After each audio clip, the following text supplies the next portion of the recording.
the primary implication is that a lot of the people online that are saying very edgy, shocking things that don't sound like normal American content, an example might be repeal women's right to vote, probably aren't American. There's a site called Red Pill Media that was saying these wild things about Israel, about Jews, so on. And every so often it would chip in, I'm just an American. I'm just saying this because I love this country so much. God bless America.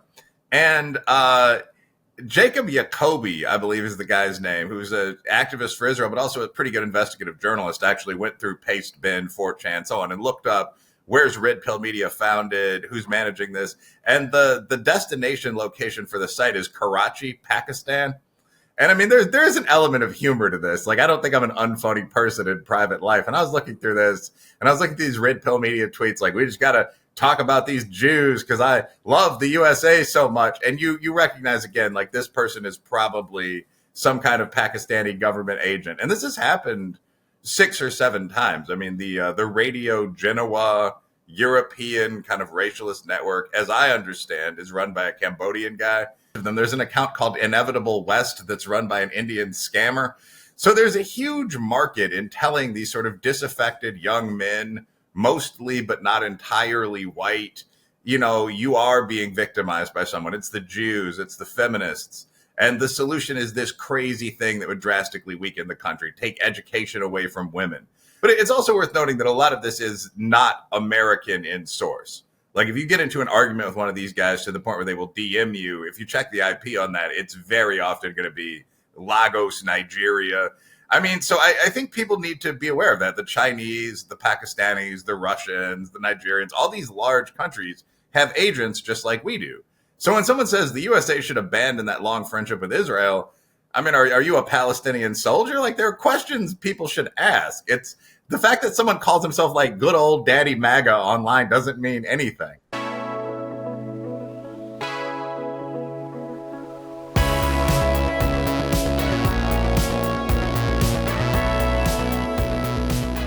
Wilfred Reilly is such an incredible voice on politics, on culture.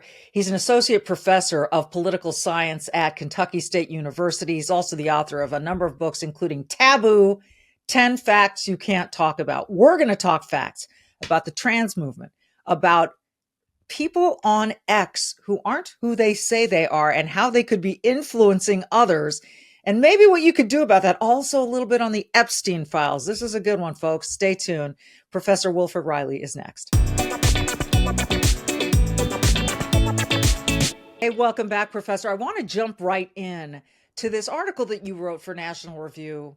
Pro-American conservatives should take a great deal of dissident content with a few caviar spoons of salt, so to speak. So basically, if I understood this, and I read it a few times, when the United States threw those bombs at the nuclear facilities in Iran, the internet in Iran went out for a day, day and a half, 2 days maybe, and we saw a complete shutdown of certain X accounts, as though the connection that you drew is these people in Iran couldn't post for a while, and they were not posting as Iranians. Do I have this premise correct? Yes. I mean, so this, I'm sure you've seen the meme where it's someone saying something that's a pro-black or pro-white or feminist, and it's actually a Russian soldier sitting at a computer just looking bored, like typing with the sergeant behind him. That, I think, is what we were talking about here. During the war between Iran and Israel, short but sharp war between the Persians and the Jewish state, we also dropped some bombs. The internet in Iran went out for about 18 hours. And during that time, all of the Scottish pro-white, quote unquote, and Scottish independence accounts, like literally the top 12 that you would follow in political science, yeah, I think that's accurate, went dead. Just radio silence, nothing was said for the entire period. And these are accounts that normally post every hour. And the obvious conclusion to be drawn, and this is, I mean, there are reporters for Reuters and so on that have made this point, but is that the Iranians were managing these. That you didn't even have a bot farm, you had spies or something like that. And so we can surmise. Yeah. Yeah. Yeah, I mean, because obviously it would advantage the other great powers, the BRICS and so on, if Britain were actually to foolishly let Scotland, all of Ireland, so on, go. So the people advocating that are presenting themselves as working class, white, real chap types. They love some football, but in fact, they're probably Iranian soldiers. And I think this has a lot of implications for the USA. That was the point of the piece. And yeah, I mean, so going on from the Iranian piece in the article, I basically make the point that this is true for a lot of what we think of as the alt-right Right. in And so general. what are those major implications do you think it has for the United States? Yeah, so I mean, I think that the primary implication is that a lot of the people online that are saying very edgy, shocking things that don't sound like normal American content. An example might be repeal women's right to vote. Probably aren't Americans. And I actually go into a couple debates that happened recently on the right. There's a site called Red Pill Media, and I don't generally dox quote unquote people by name, but there's a site called Red Pill Media that was saying these wild things about Israel, about Jews, so on. And every so often it would chip in, I'm just an American. I'm just saying this because I love this country so much. God bless America. And Jacob Jacoby, I believe is the guy's name, who's an activist for Israel, but also a pretty good investigative journalist, actually went through Pastebin, 4chan, so on, and looked up where's Red Pill Media founded, who's managing this. And the destination location for the site is Karachi, Pakistan. And I mean, there is an element of humor to this. Like, I don't think I'm an unfunny person in private life. And I was looking through this, and I was looking at these Red Pill Media tweets, like, we just got to talk about these Jews because I love the USA so much. And you recognize again, like, this person is probably some kind of Pakistani government agent. And this has happened 6 or 7 times. I mean, the Radio Genoa European kind of racialist network, as I understand, is run by a Cambodian guy. I mean, he's perfectly free to come to court and disprove that. But, just a whole bunch of them. There's an account called Inevitable West that's run by an Indian scammer. So there's a huge market in telling these sort of disaffected young men, mostly but not entirely white, you are being victimized by someone. It's the Jews, it's the feminists. And the solution is this crazy thing that would drastically weaken the country, take education away from women. Almost all of that stuff is, I think we already, both you and I would criticize it from just a perspective of a conservative citizen's view. But it's also worth noting that a lot of this is not American in source. Like, if you get into an argument with one of these guys to the point where they will DM you, if you check the IP on that, it's very often going to be Lagos, Nigeria.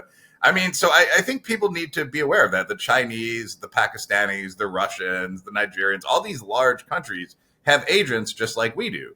So when someone says the USA should abandon that long friendship with Israel, are you a Palestinian soldier? Like, there are questions people should ask. It's the fact that someone calls himself like good old daddy MAGA online doesn't mean anything. It's just you take the picture from a dating website for men.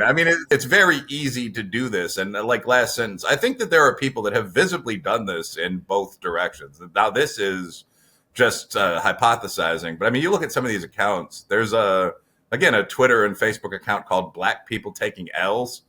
And some of this is almost sort of locker room funny, but it also has real negative implications. So that account would focus on pictures of large brawls in slum neighborhoods and so on.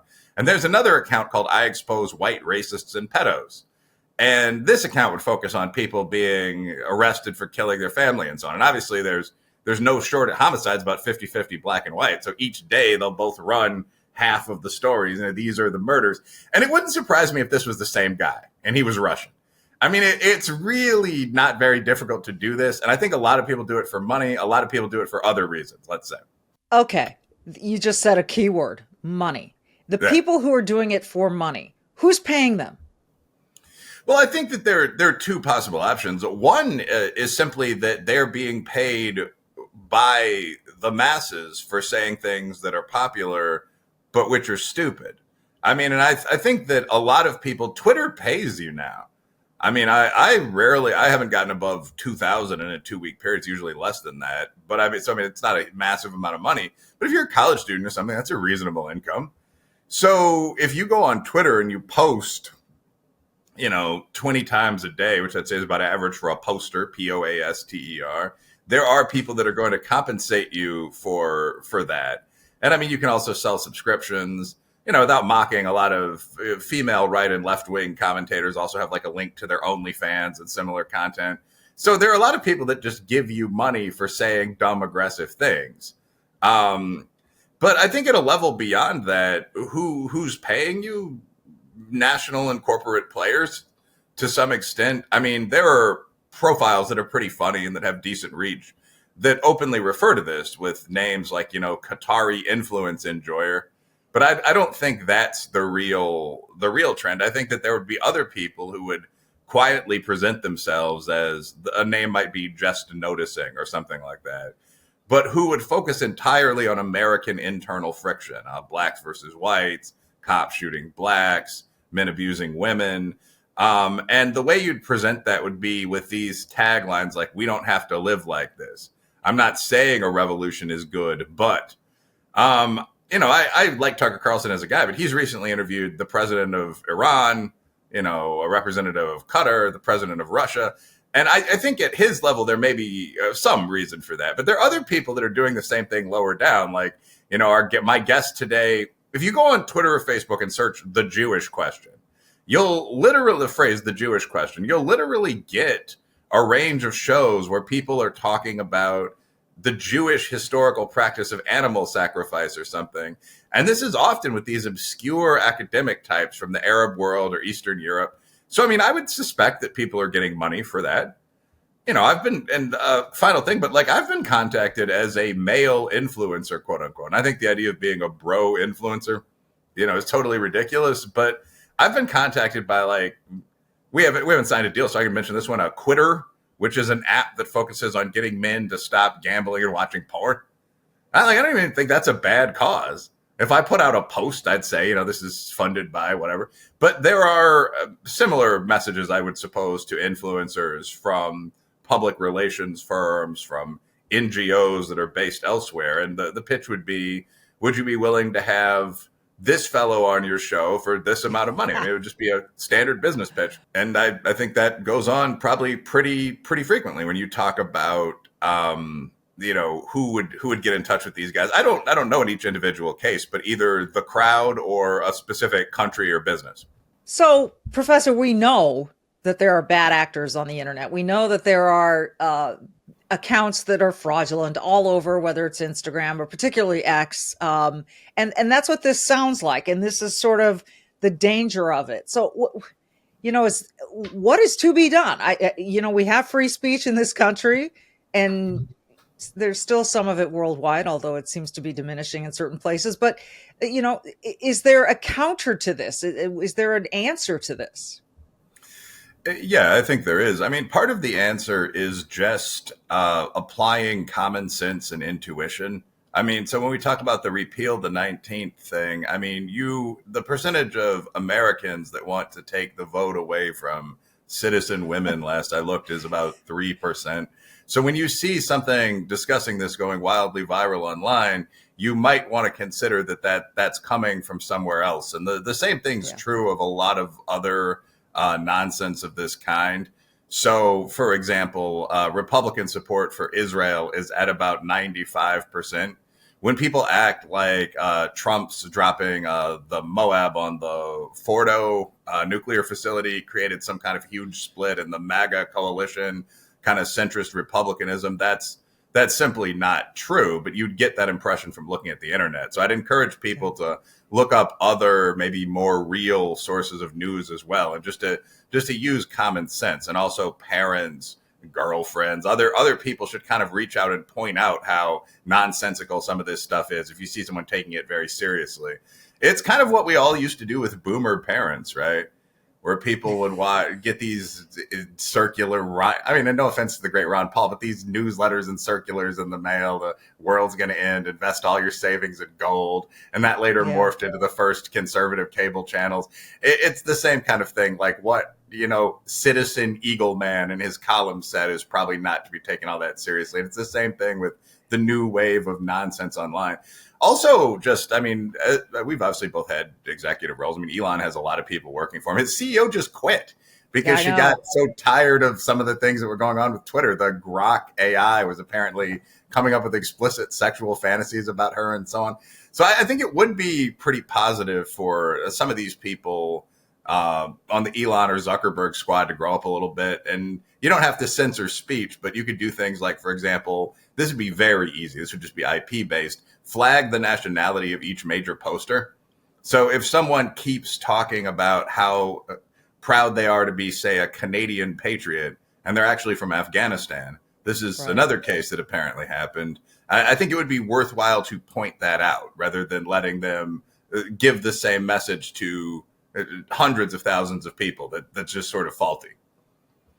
How likely do you think something like that sounds like a pretty simple solution, and you're not doxing anyone by putting maybe their flag, their nationality in the corner of their post or whatever? How likely do you think that is that could happen? I'd say about one chance in 10.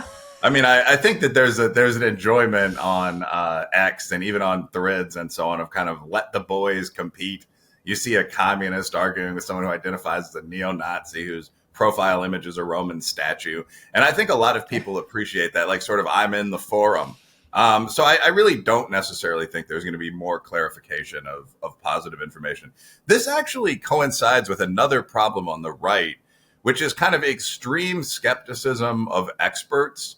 And I think a lot of that's justified. I mean, under COVID-19, during the depolicing era, we saw people with university degrees almost universally saying the most ridiculous possible stuff. Yes. And yeah, I mean, there were you might correct me, but 1,000 doctors signed that letter saying you can go out and riot, but otherwise you should wear a mask and stay home. And so you saw weeks of this bloody rioting, but people weren't supposed to go to the store, or go to church.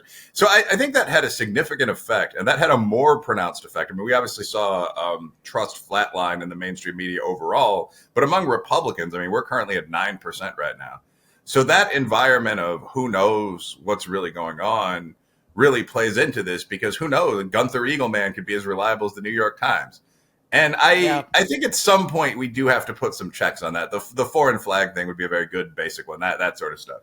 It seems to me, Professor, that behind all of this is a very Soviet idea, and that is cause confusion, disruption, division, and dishearten the American people, turn them against each other. That's always sort of been the aim, right? And this stuff creates that kind of chaos and distrust. And I would argue almost a depression in people that could create more and more division like we're seeing in America. No, that's a really good question and point. I mean, yes, I think that does happen. So I think you can practically measure a lot of this, actually. I mean, when you look at the thing I would study most professionally would be attitudes toward race relations. And the way I always present this is in kind of the Jordan and Larry Bird 1990s. Race relations are pretty good. Like, I mean, I grew up in Chicago in the mid 90s. And I think when I talk to my students, it's a mostly black and Appalachian school, pretty heavily male. They tend to be pretty funny. But people ask me things like, yeah, how'd you experience slavery? And it's funny. It's enjoyable to go back and forth with the young guys. But the reality is, obviously, there was no slavery. There was no segregation in Chicago in 1991. I mean, this was 50, 60 years in the past. In fact, the North integrated the schools, I think, 1916. That could easily be off by a few years. Illinois and Iowa did, certainly. So things were pretty good. And that was expressed. I mean, about 70% of both whites and blacks thought race relations were very positive.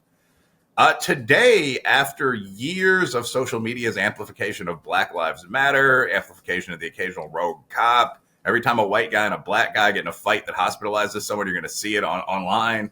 You know, race relations are much, much worse. I believe it's 33% among African Americans when I looked, maybe 40% among whites. So this definitely does have an effect. And yeah, if I were a foreign spy, one of the things that I would do would literally be set up the pages I described. Whites are pedos and racists, and then, you know, look at how the blacks act. And every day I would have my assistant scroll through the news wires and pick out the 10 best white and black stories, and I would put them on the 2 pages, and I would use them to argue with each other. So the idea that this is something that couldn't happen at some radical, complex technique, you know, any junior executive could think of it. I'm sure there are dozens of smart young Iranians and so on that are doing this on any given day. And yes, it has an effect. It's a little nuts, honestly, all of this. And it has led to, and I think there's a lot of this, by the way, in the trans movement as well, Oh, yeah. because there's no way that this movement could have mushroomed the way it has in the last, say, 5-10 years without social media, without TikTok, without these influencers, without these agitators and people willing to say and do the most ridiculous things and say queers for Palestine.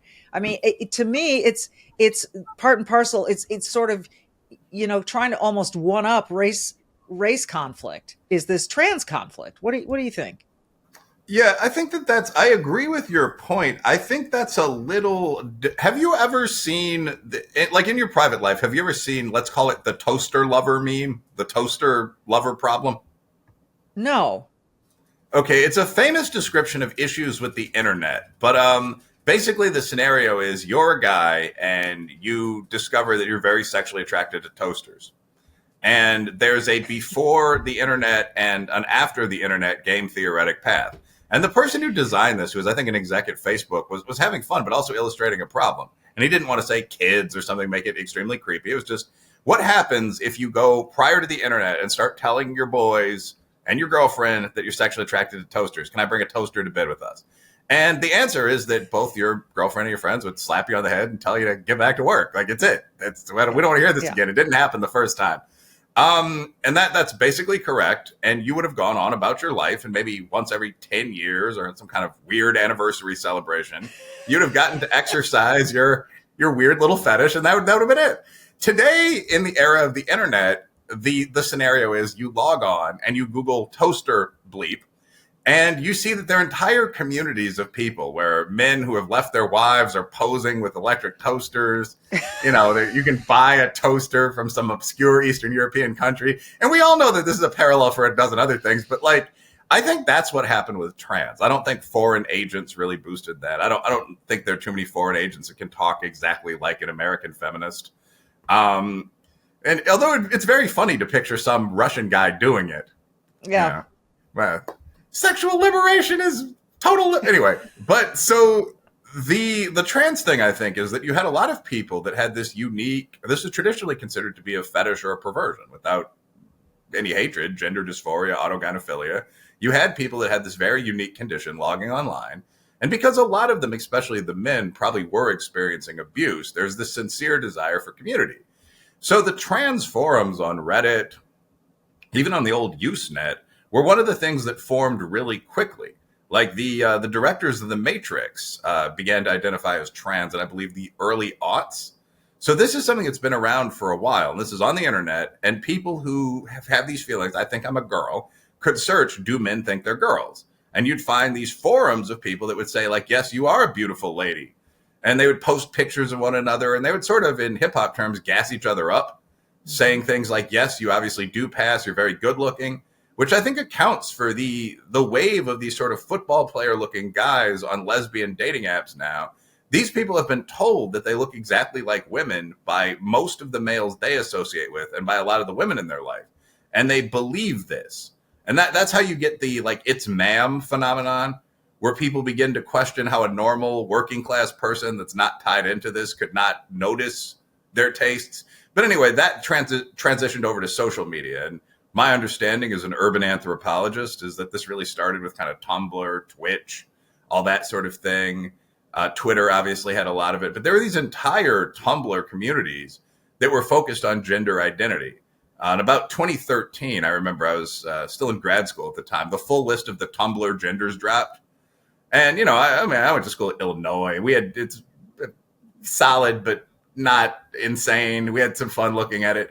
But in a lot of places, people began talking about this and saying things like, I'm autigender, which means that you're autistic and sexually flexible, and that defines who you are, and you may be non-binary or something. And this went on steadily. Basically, the point is this went on steadily for the past 10 years. And I think that's where the base of trans support, visible trans support, came from. And last thing, but this was a real silent majority situation, I think.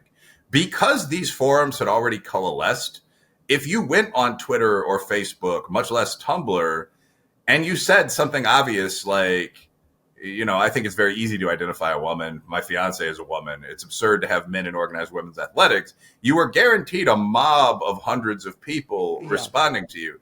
And that's what created the impression that this was a common belief. And I'm with you. I don't think it is. I think it's like 95.5, but that's just me.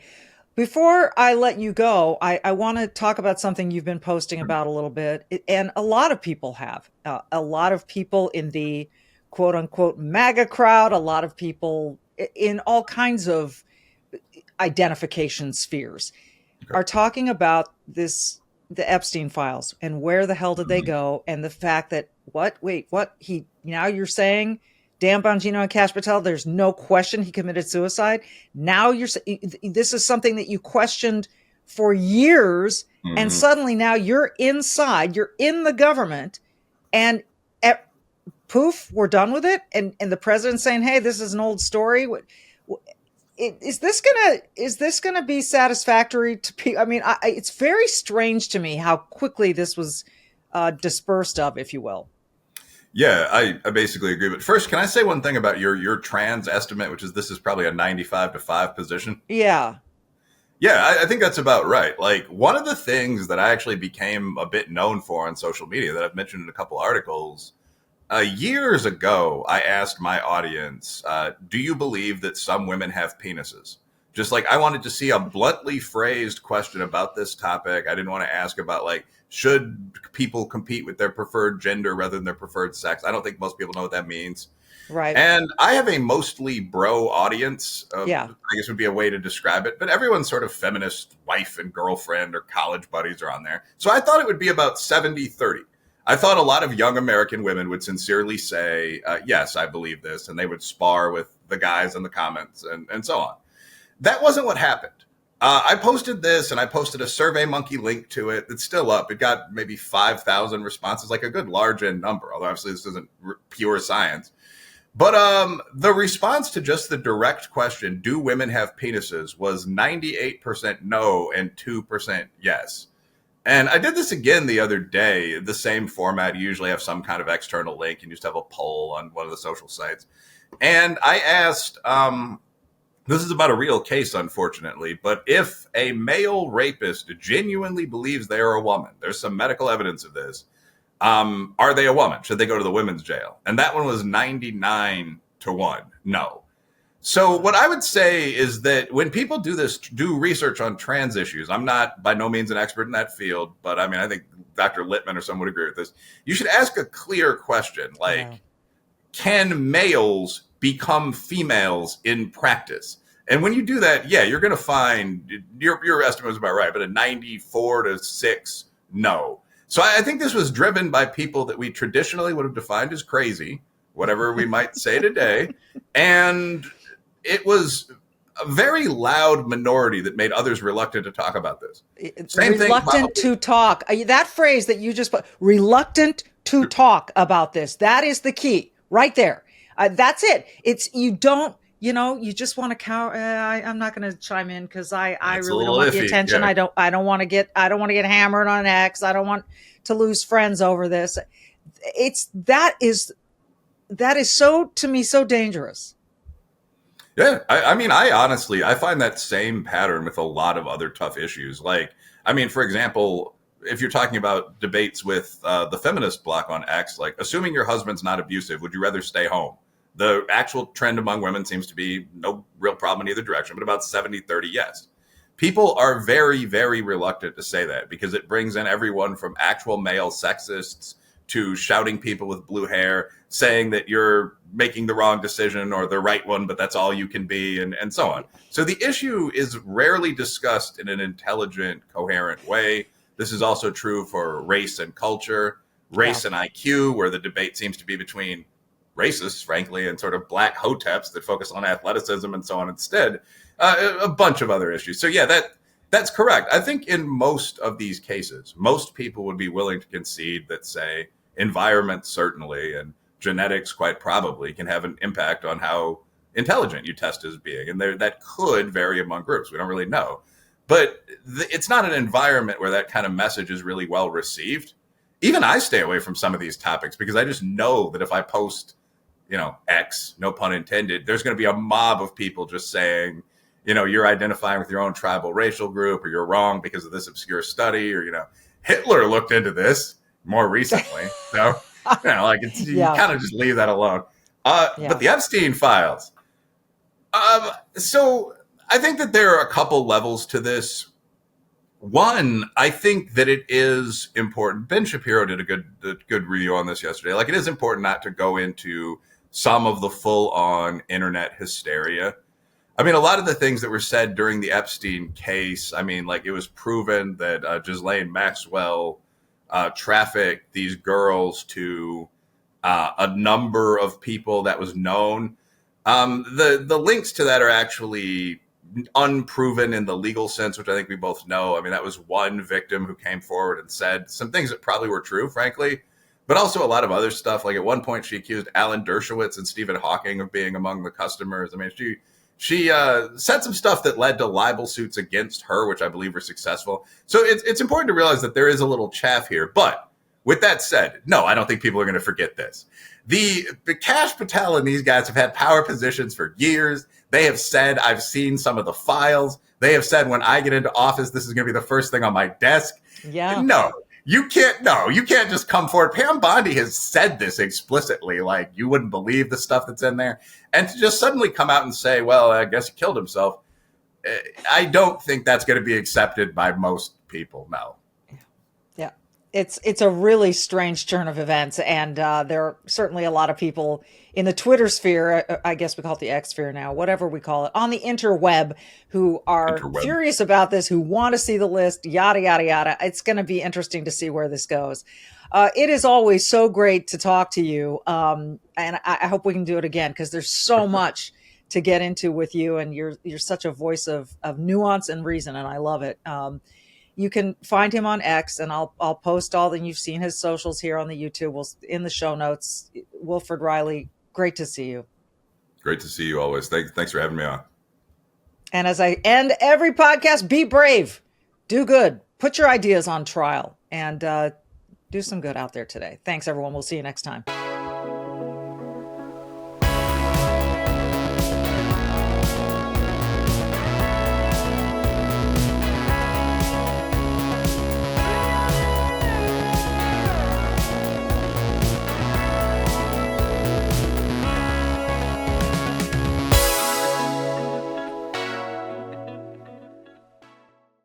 Hey, you can keep up with the Trump administration when you subscribe to the Trump Report. It's an email that brings you daily highlights from the Oval Office right to your inbox 5 days a week. Subscribe today at SalemPodcastNetwork.com/Trump.